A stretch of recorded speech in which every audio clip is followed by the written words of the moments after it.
Bienvenue à tous pour ce nouveau web flash dédié aujourd'hui à la nouvelle réforme du plan indépendant.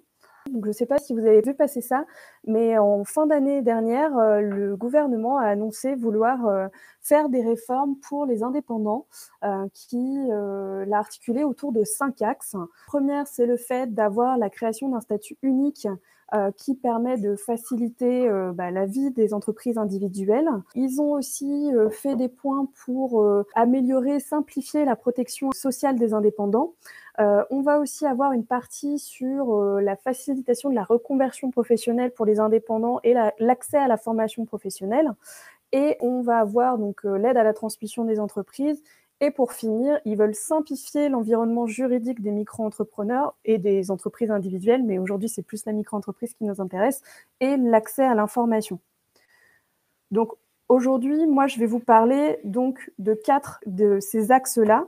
Donc je vous parle du statut unique, je vous parle de la simplification de la protection sociale, de la facilitation de la reconversion et la formation professionnelle que le gouvernement veut mettre en place, et en quoi le gouvernement va simplifier l'environnement juridique des indépendants. Tout ce que je présente aujourd'hui, c'est lié à la micro-entreprise. On ne va pas parler des autres statuts entreprises individuelles, mais là, ce sera lié à la micro. La première chose dont je voulais vous parler, c'était le statut unique.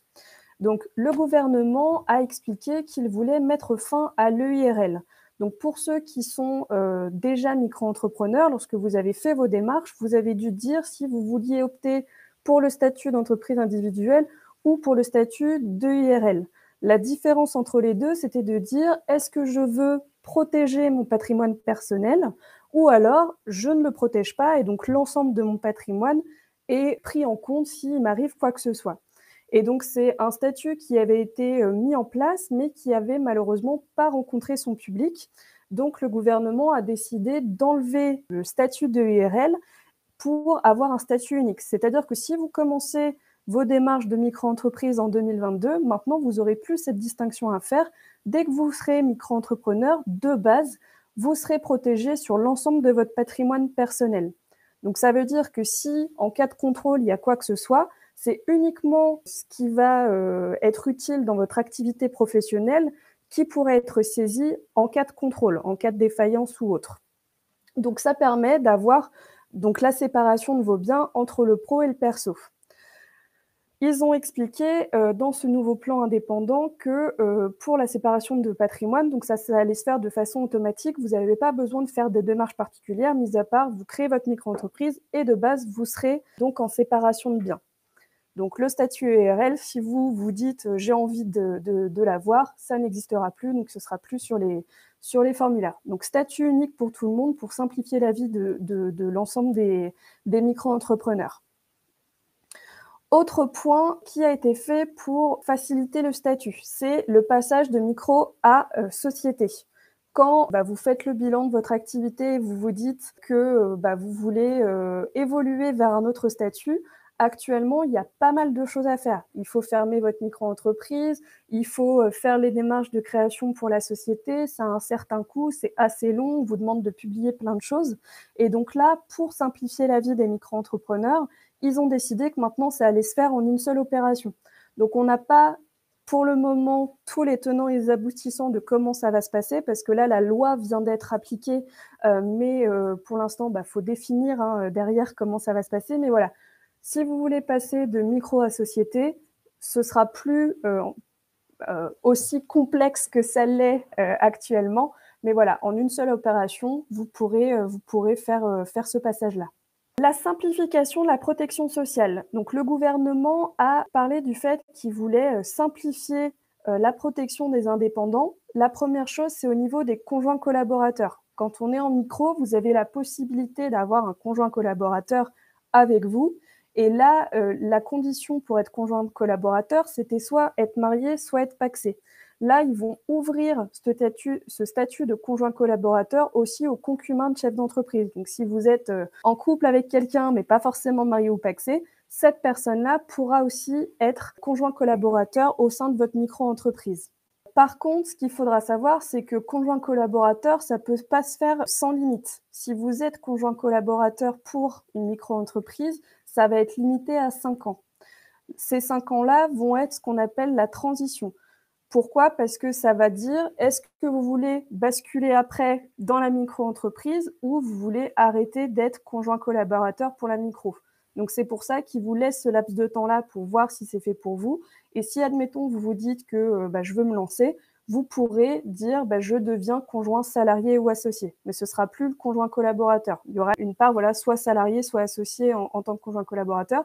Et autre chose aussi au niveau des cotisations sociales, quand vous êtes conjoint collaborateur, vous cotisez également. Et en fait, maintenant, ils vont permettre aux conjoints collaborateurs d'avoir un droit retraite. Avant, quand on était conjoint collaborateur, enfin, sans vraiment l'être, entre guillemets, mais quand on aidait dans une micro-entreprise, la personne qui était dite conjoint collaborateur ne pouvait pas forcément faire passer ses trimestres pour la retraite. Et là, ils vont garantir les droits aux conjoints collaborateurs pour que le temps passé en micro-entreprise fonctionne, soit pris en compte pour la retraite, que ce soit équitable par rapport au temps passé en tant que conjoint collaborateur.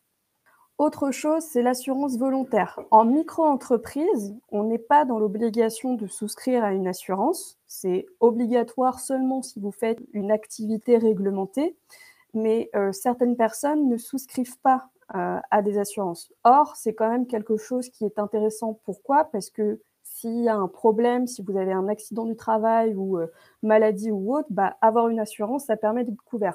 Sans assurance, il est possible que parfois vous soyez dans des conditions où vous devez débourser de l'argent et vous auriez été couvert, peut-être que ça aurait été pris en charge. Donc au niveau de l'assurance volontaire, ils vont faciliter l'accès à l'assurance en réduisant les frais d'assurance. Donc ils parlaient de 30% lorsque le plan indépendant a été mentionné par le gouvernement. Là, le taux, il va être revu, donc je ne peux pas vous le donner actuellement, mais c'est aux alentours de 30%. Et ce qui vous permettra d'être couvert comme avant, mais c'est juste que les frais pour accéder à cette assurance volontaire seront réduits. Donc l'assurance, oui, c'est la RC Pro, c'est ce genre de choses-là. Donc la RC Pro, vous n'êtes pas obligé de la prendre si vous êtes en micro-entreprise, sauf si vous faites une activité réglementée, mais c'est conseillé parce que si vous arrive quoi que ce soit, au moins vous êtes couvert. Et donc après, le prix de l'assurance, elle variera en fonction du secteur d'activité, parce qu'il y a peut-être des secteurs d'activité qui sont un peu plus à risque. Donc après, à vous de voir ce qui correspond à votre situation. Donc ça, c'est par rapport à l'assurance volontaire, réduire les frais pour permettre à un maximum de personnes d'aller vers l'assurance.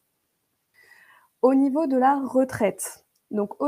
retraite, la Sécurité sociale a un projet de loi de financement pour permettre de rattraper les trimestres pendant la période du Covid. En gros, pendant cette période-là, il y a des indépendants qui ont été très impactés dans des secteurs spécifiques comme ce qu'on appelle le S1 ou S1 bis, donc tout ce qui est tourisme, événementiel, culture, hôtellerie ou autre. Et en fait, ça va permettre à ces personnes-là de rattraper leur trimestre par rapport à la perte de chiffre d'affaires qu'elles ont faite. Parce qu'en tant que micro-entrepreneur, donc vous payez des cotisations sociales, etc., en fonction du chiffre d'affaires que vous donnez. Et c'est vrai que ces secteurs-là, pendant la crise, ont été très touchés. Donc le gouvernement a décidé de leur permettre de récupérer leur trimestre qu'ils ont perdu par rapport à la perte de salaire qu'ils ont fait. Donc, par rapport au nombre de trimestres validés en 2020-2021, donc ce sera une moyenne en fait des trimestres validés au cours des 3 dernières années qui sera prise en compte. Ensuite, il y a les indemnités journalières. Donc là, au niveau du gouvernement, ils ont décidé en fait de permettre à l'ensemble des indépendants qui ont été impactés pendant la crise de ne pas prendre en compte les années 2020 et 2021 en tant que dans les indemnités journalières. Pourquoi? Parce que pendant cette période-là, beaucoup d'entre nous ont eu des périodes de creux et n'ont pas forcément eu l'activité qu'ils espéraient. Et dans ce cas-là, dans le calcul de vos indemnités, vous allez pouvoir demander à la Sécurité sociale de ne pas prendre en compte 2020-2021 pour vos indemnités journalières. Donc, si vous avez besoin d'un arrêt maladie, maternité ou autre, peu importe, au niveau des calculs de vos indemnités journalières, 2020-2021 pourra être enlevé par rapport à 2022. Donc ça, c'est quelque chose qui était déjà en place en 2021, mais ils ont décidé de le prolonger, et c'est pour l'ensemble des indépendants qui ont été impactés pendant la crise. Donc ça permet aussi d'être gagnant par rapport à vos indemnités, par rapport à ce que vous auriez dû avoir si on prenait en compte 2020-2021. Ensuite, autre axe sur lequel le plan indépendant intervient, c'est qu'ils appellent ça faciliter la reconversion et la formation des indépendants. Premier axe, c'est l'assurance chômage des indépendants, donc l'ATI.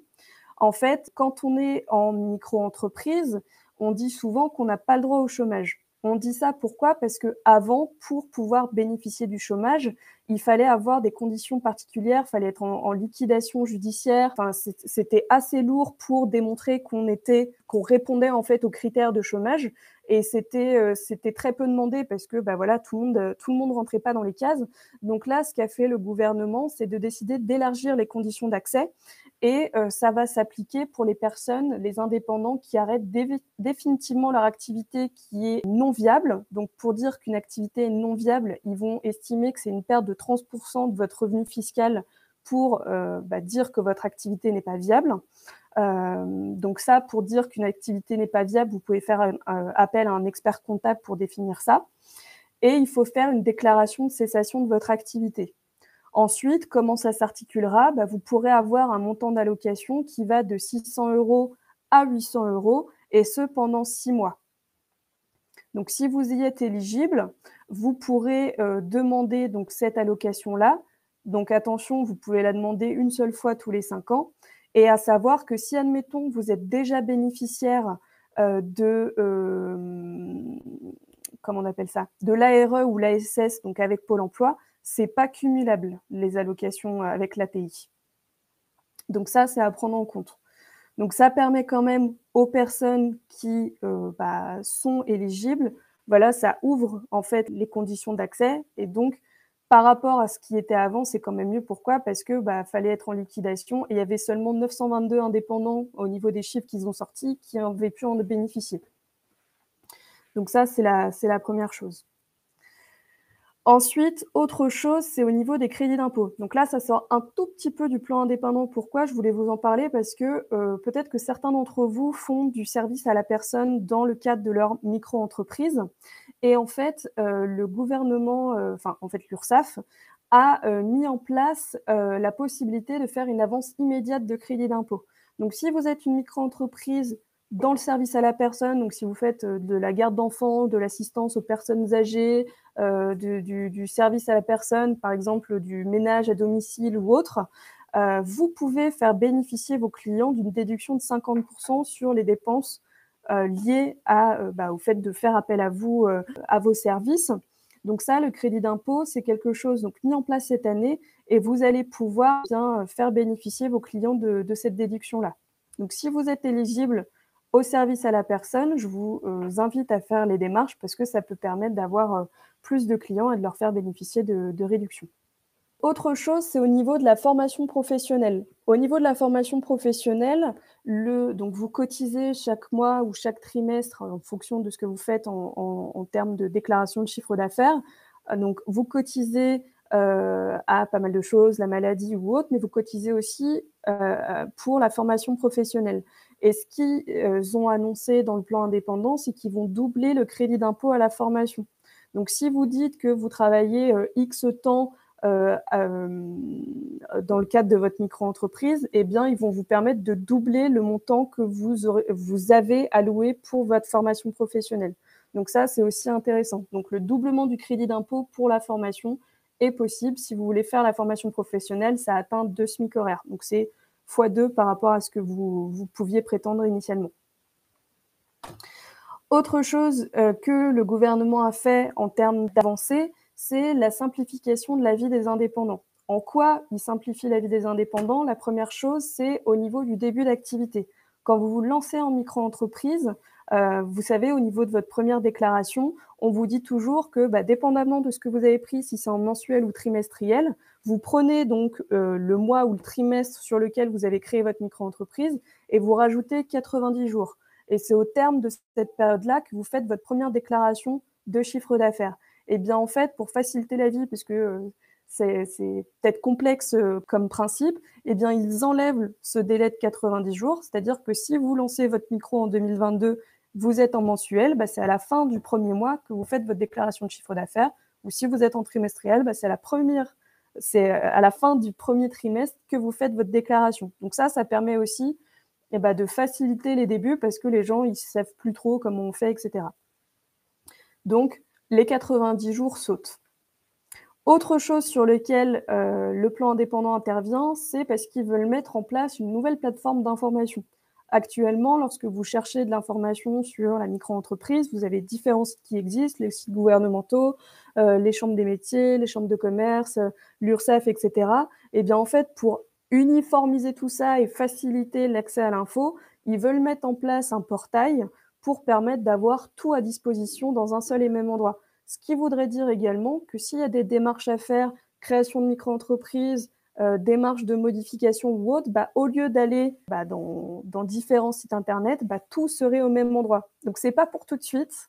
Ils aimeraient bien le mettre en place, je crois que c'est 2024. Donc c'est pas pour maintenant, mais ça permettrait quand même de faciliter la vie parce qu'en fonction de ce que vous faites comme activité, vous déclarez soit chambre de commerce, chambre des métiers, l'URSSAF, etc. Donc là, ce serait tout dans un seul et même endroit.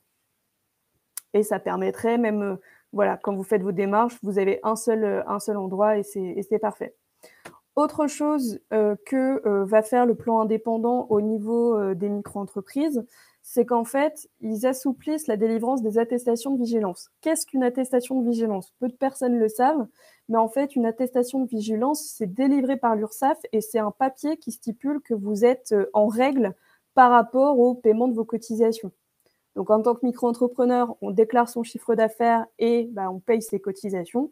Ce papier-là, si, admettons, vous avez une agence de recouvrement qui vient vous voir en vous disant « bon, vous êtes en micro-entreprise, on a besoin de tel ou tel justificatif », vous pouvez demander une attestation de vigilance à l'URSSAF et ça stipulera donc toutes vos informations, un peu comme un cabis, on met l'identification de votre entreprise, votre dénomination sociale, numéro de SIRET, siège social, etc. Et ça dira, sur telle ou telle période, vous vous êtes acquitté de vos cotisations, tout est en règle, il n'y a pas de trou, etc. Les cotisations sont bien faites. Donc, ils élargissent les conditions d'accès. Maintenant, chaque personne qui cotise pourra demander de recevoir cette attestation de vigilance-là, même si c'est la première déclaration que vous faites. Avant, il fallait attendre un petit peu avant de pouvoir le faire. Et maintenant, c'est dès que vous commencez à cotiser, vous allez pouvoir demander cette attestation là, en cas de contrôle. Donc, même si vous n'avez pas d'obligation sociale ou autre de déclaration, vous pouvez demander à avoir ce papier-là pour justifier que vous êtes en micro-entreprise et vous vous acquittez bien de toutes les obligations que vous devez faire en micro-entreprise. Donc ça, c'est tous les points qui sont passés au plan indépendant, donc qui a été mis en fin d'année dernière et qui a été voté, là la loi a été votée début février. Donc il y a des choses qui vont arriver aussi en cours d'année. Pour l'instant, c'est ce qu'on sait. Il y a des points qui vont être améliorés, mais en gros, c'est ça. Ce qu'il faut retenir, c'est qu'on a un statut unique, il n'y a plus de URL, maintenant c'est entreprise individuelle pour tout le monde. Vous avez votre patrimoine personnel qui est protégé. Quand vous faites les démarches de création de votre micro-entreprise, les 90 jours sautent lorsque vous faites votre première déclaration. Donc, vous le faites soit à la fin du premier mois, soit à la fin du premier trimestre. Il y aura bientôt un portail unique pour faire toutes ces démarches, mais ce n'est pas avant 2024, donc un peu de patience. Les secteurs donc, du tourisme, etc., pourront faire valoir leurs droits retraite pendant cette période-là. Et au niveau des indemnités journalières, vous pourrez demander, donc chaque micro-entrepreneur qui a été touché pendant la crise pourra faire valoir ses droits et dire que je ne veux pas que l'année 2020 ou 2021 soit prise en compte dans le calcul de mes indemnités.